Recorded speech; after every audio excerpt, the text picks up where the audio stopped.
This is Dan with them. I just want to make a little video here. It's for the giveaway on the YouTube channel of Ben the Baptist and Facebook and so forth. I just wanted to put it together like this.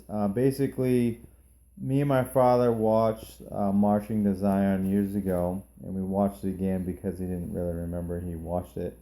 So, but the second time over, I believe completely and fully in the doctrine of the replacement theology.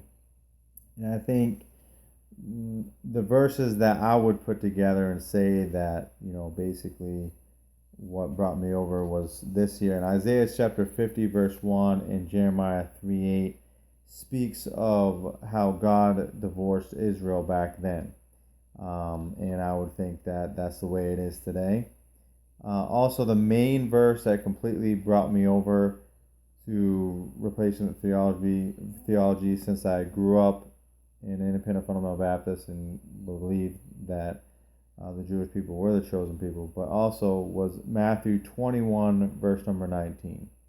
Matthew 21:19, where Jesus Christ cursed the fig tree, and he says, "From henceforth and forever, there's never going to be fruit thereon." So, Matthew 21:19, completely, that was what got me.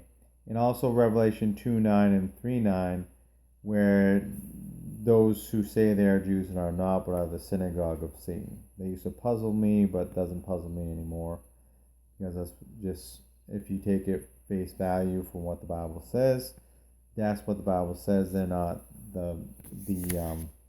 they are the synagogue of Satan. They are not Jews. So, according to Jesus as well. So, but that's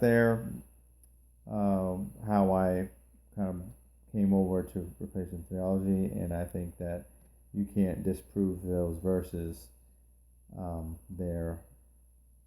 So, thank you.